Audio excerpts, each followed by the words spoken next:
Bueno, enos aquí. Bueno, ya sin mucho preámbulo, sin muchas situaciones, le vamos a dar rápidamente el contexto de lo que se va a tratar este video, ¿no?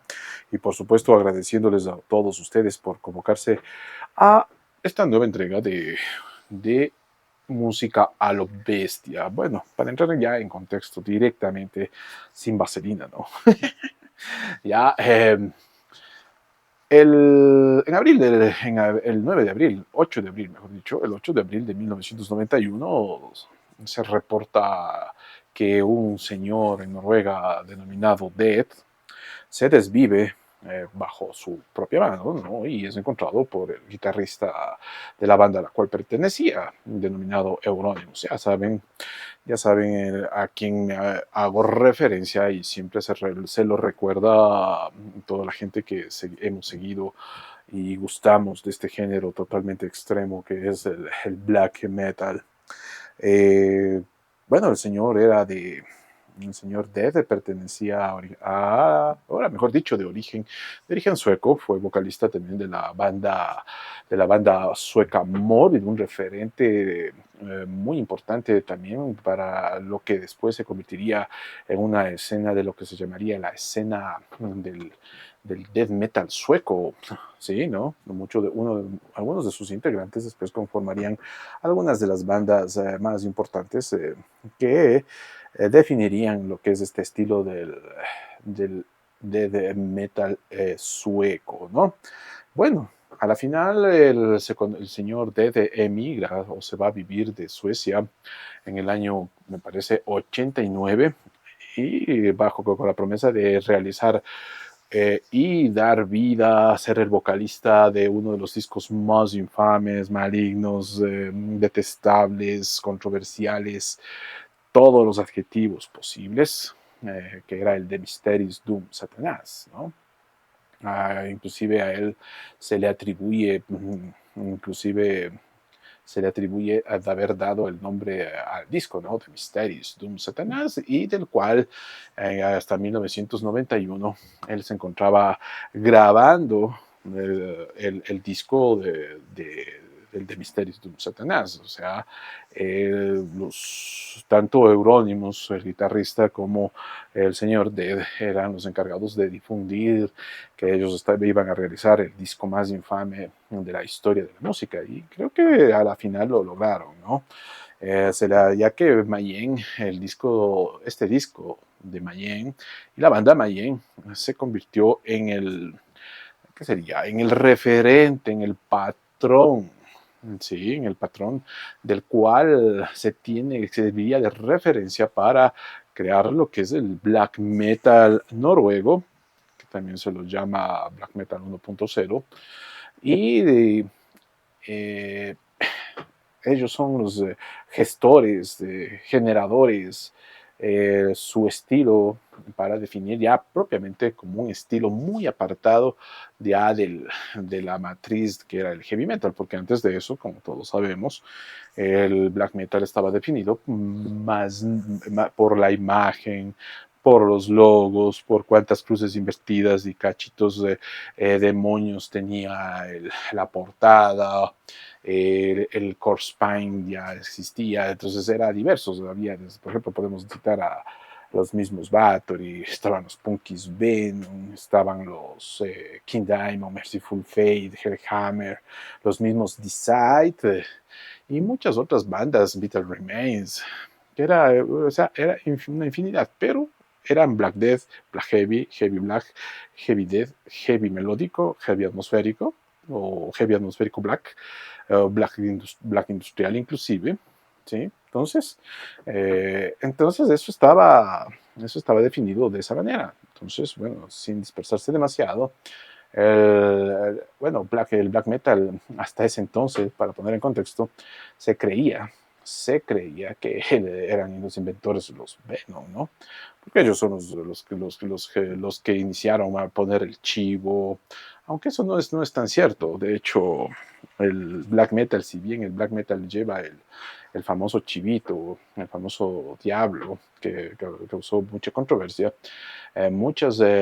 los primeros en utilizar en su logo a un, ¿qué se podría decir? A un símbolo del diablo, que es la cabra de Méndez, fueron los Angel Witch. Los Angel Witch ya ellos fueron los mucho más antes que Venom. Colocaron ya en su primer disco, Angel Witch, el, el símbolo de la cabra de Méndez, que es el símbolo que se cree es representa al demonio, ¿no? Al demonio, a Satanás, o como quieras llamárselo, ¿no? Entonces, ¿qué pasa? El señor Death así también deja un legado muy importante para la banda Mayhem. No hay cabe duda que The Mysteries of Satanás es el patrón sin lugar a dudas, es a consenso. Pese que hoy, en estos momentos, hay mucha gente que reclama que X banda es la que creó, o X país es donde realmente se originó el black metal. Se puede decir de todo, pero un consenso a nivel mundial es que el black metal nace con Mayhem. Así es, o sea, de que Euronymous, por ejemplo, haya tenido muchos contactos y se haya influenciado. Hay que saber que también Noruega es un país teocrático donde el índice de vida y de bienestar supuestamente es uno de los más elevados. Todo es, como dices, el cielo, podríamos decir, ¿no? Entonces, pues Sudamérica en esos tiempos estaba sufriendo mucha violencia. Entonces el señor Euronymous en sus voladeras, así es, en sus voladeras, soñaba con venir acá a la Sudamérica. De hecho, el primer fanzine de acá del Ecuador, que es Contaminación, el señor José Luis Terán, un saludo de pronto si él nos está mirando en el Contaminación, me parece que es el número 2.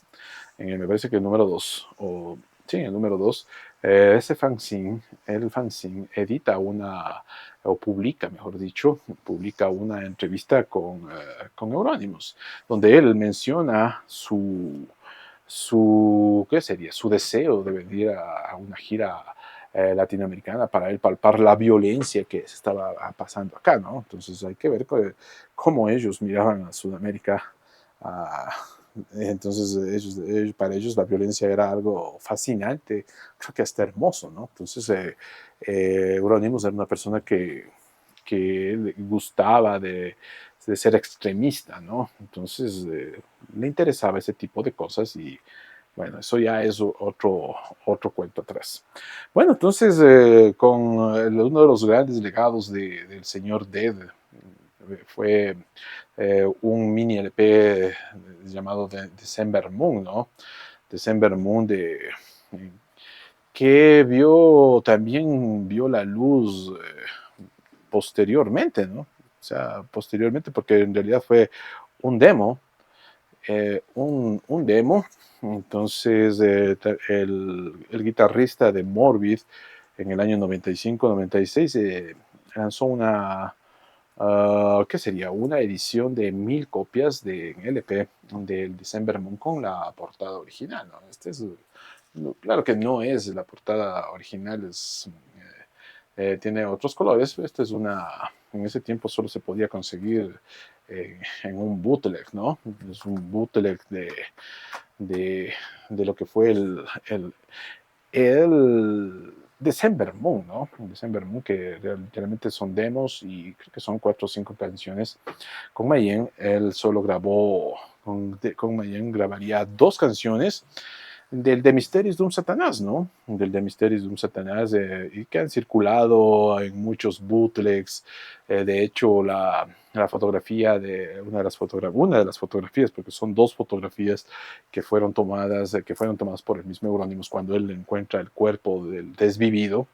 Le toma 2 fotitos, la una con el pie y la otra sin el pie, porque, o sea, él coloca su pie, para, como decir, la prueba de que él estuvo ahí, ¿no? Entonces, en ese tiempo, las criterios de la compilación es que esas fotografías fueron a parar primero con Metallium, no sé si es Metallium, que también era un gran un gran amigo de la banda, y estaba en contacto con un señor de Colombia, entonces fueron a parar y después se editaría, junto con el concierto de Salzburg, se editaría lo que es el infame Down of the Black Hearts, donde está literalmente la foto del desvivido, y que es icónica esa fotografía, aunque muy, muy cruel, pero creo que eso esos bootlegs o no, o ediciones no oficiales, son las que realmente dieron y configuraron la historia, la leyenda de esta poderosísima banda de black metal, los creadores del black metal, el referente, el maestro, ¿qué sería? El patrón master del black metal, ¿no? Entonces, después en el 2011,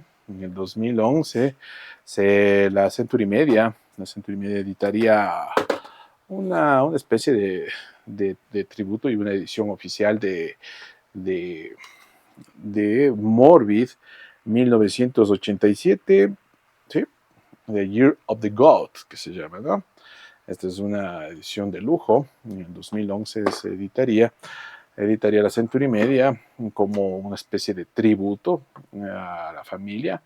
Lógicamente debe ser algo penoso para la familia del difunto, saber que una de las fotos que nadie quisiera que circule, es una foto icónica en el internet, y peor, como un referente de musical, ¿no? También aquí podemos observar todo lo que esto fue en colaboración con el hermano del señor Dead, quien proporcionó bastantísima información, ¿no? Y aquí podemos ver lo que tiene December Moon Demo, es lo que les decía. También está, aquí hay un concierto, sí, ¿no? Hay muchas cosas que el señor Ted, y que también se convirtió en un referente para lo que después se convertiría la escena,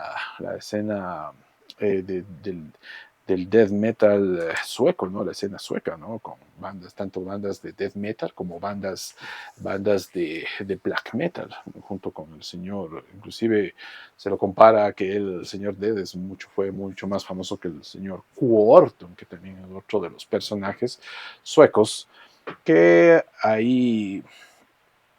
configuraron la historia de la música, que sería extrema de acá del mundo, ¿no? Lastimosamente no han tenido muy buen fin, ¿no? El señor Death inclusive decía que Quorton era un parásito, que él pasaba en los parques literalmente solo borracho y drogado. Y bueno, son situaciones y rencillas de la farándula, ¿no? Entonces, esta es una edición, y acá está una edición, en vinil. Sí, es una edición vinil, en vinil, eh, color, ¿qué es?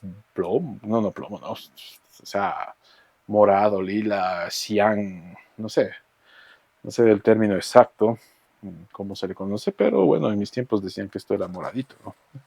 Sí, ¿no? Ahí está una vean, esta es una edición de un set de discos, ¿sí?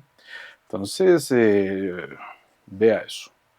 Sí, nosotros en el año 96, no tuve la oportunidad de ponerme a buscar buscar en los archivos de lo que eran las mail orders de ese tiempo de Ad Libitum. Tuvimos 3 copias, gracias a un contacto genial que teníamos en ese tiempo, que era Rose Smith, de Black Tears Distribution, que él era el que nos proporcionaba toda la música, y él estaba literalmente contactado con toda la escena noruega en ese tiempo, que realmente ahí sí rompió con todos los esquemas. Y bueno, Se llevó toda la atención durante muchísimo tiempo la atención de todos los medios. Todos los fanzines de ese tiempo hablaban de tanto del desvivido y después el posterior fin que tuvo el Euronymous, ¿no? Entonces, sí, ¿no? Entonces cada 8 de abril, se lo recuerda a este señor